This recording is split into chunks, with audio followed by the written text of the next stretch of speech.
জনাব আসিফ মোহাম্মদ সজীব ভাই, আপনি কি করে উপদেষ্টা হলেন? মানে আমি আহ, প্রশ্নটা এরকম করে করি, আপনার নাম উপদেষ্টা হিসাবে কে প্রস্তাব করলো, বা কিভাবে আপনি উপদেষ্টা পরিষদে গেলেন? 5 আগস্টের পর যখন সরকার গঠন প্রক্রিয়া চলছিল, 5 থেকে 8 আগস্ট এই সময়টাতে, 5 আগস্টে আমরা সবাই একটা জায়গায় তো একমত ছিলাম যে প্রধান উপদেষ্টা হবেন ডক্টর মোহাম্মদ ইউনূস।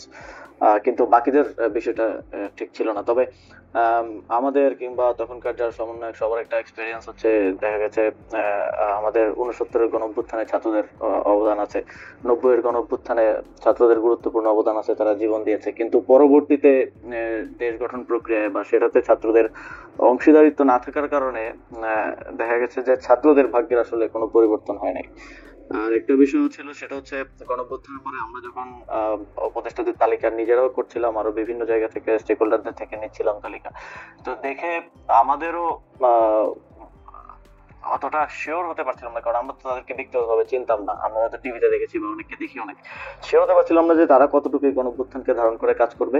তো সেই জায়গা থেকে আমার যতদূর মনে পড়ে 6 কি 7 আগস্ট টিএসসি তে আমাদের 158 জন সমন্বয়ক সহ আরো যারা গুরুত্বপূর্ণ ভূমিকা রেখেছিল তাদেরকে নিয়ে একটা বৈঠক ছিল।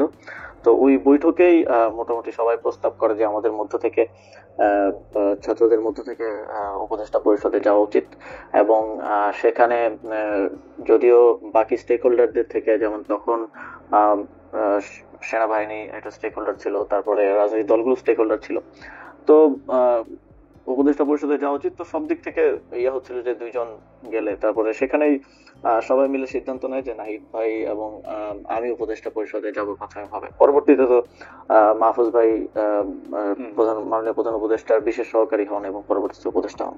সেটা কি 158 জন সমন্বয়ক যারা ছিলেন তারা নাম প্রস্তাব করে সেটা ঠিক করেছে, মানে সেটা কি কোনো ভোটাভুটির মাধ্যমে না? হ্যাঁ, সমন্বয়কদের মধ্যে যারা উপস্থিত ছিলেন সবার মোটামুটি ঐকমত্যের ভিত্তিতে আমরা যাই। ওকে।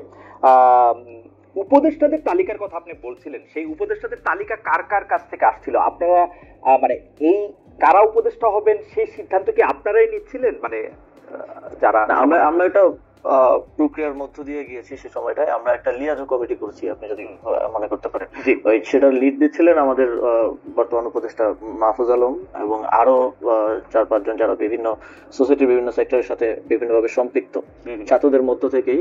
তো ওনারা মিলেই বিভিন্ন স্টেক হোল্ডারদের সাথে, যেমন বিএনপির সাথে আলোচনা হয়েছে উপদেষ্টা পরিষদ নিয়ে। আমাদের মাননীয় প্রধান উপদেষ্টা ডক্টর মোহাম্মদ ইউনূস স্যার একটা লিস্ট পাঠিয়েছিলেন আমাদের কাছে, সেখান থেকে ইনক্লুড হয়েছে, স্যার নিজে অনেক ইনক্লুড করেছেন।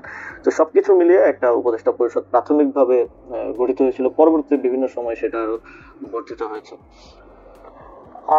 তার মানে হচ্ছে যে আপনারা বিএনপির একটা লিস্ট, জামাতের একটা লিস্ট, প্রফেসর ডক্টর মোহাম্মদ ইউনূসের একটা লিস্ট, সবগুলি নিয়েই মোটামুটি ভাবে আমরা যেটা আপনাদের কাছ থেকে জানতে পেরেছি বিভিন্ন সময়, বা উপদেষ্টারাও বলেছেন যে একটা সবগুলি নামের মধ্যে থেকে যে নামটা কমন বা যে নামটা নিয়ে বিতর্ক সবচেয়ে কম, এরকম নামগুলি আপনারা খুঁজছিলেন। ফাইনালি আপনারা যে উপদেষ্টা পরিষদটা পান, সেই উপদেষ্টা পরিষদটা যে সময় আপনি শপথ নিলেন, যাদেরকে দেখলেন বা যাদের নাম শুনলেন, সেটা নিয়ে আপনারা মোটামুটি সন্তুষ্ট ছিলেন সেই সময়? এখন পর্যন্ত আসলে সত্যি কথা বলতে গেলে সেই উপদেষ্টা পরিষদের 50-60% মানুষকে আমরা চিনি, আর এর বাইরে অনেকে হয়তো আমরা চিনিও না। কিন্তু ঐকমত্যের ভিত্তিতে বা আমরা সোশ্যাল মিডিয়া কিংবা গুগল ঘেটে দেখেছি যে তাদের প্রোফাইল কিরকম। যেমন এমন অনেকের নাম আসছে যাদের প্রোফাইল বা ব্যাকগ্রাউন্ড একটু প্রবলেমেটিক, তো আমরা বিভিন্ন জন থেকে খোঁজ নিয়ে তাদের নাম বাদও দিতে হয়েছে। আবার এমন নাম আসছে যেটা হয়তো বিএনপির পছন্দ হয়নি বা এর খুবই রিজিড পজিশন ছিল, সেটাও বাদ দেওয়া হয়েছে।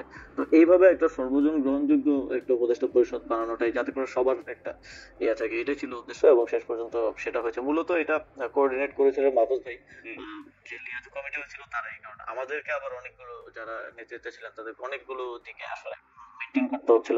তো আমরা দেখেছি, আমরা অবগত ছিলাম, বাট পুরো জিনিসটা প্রক্রিয়াটা মাহফুজ ভাই সহ ইয়ে করেছিলাম।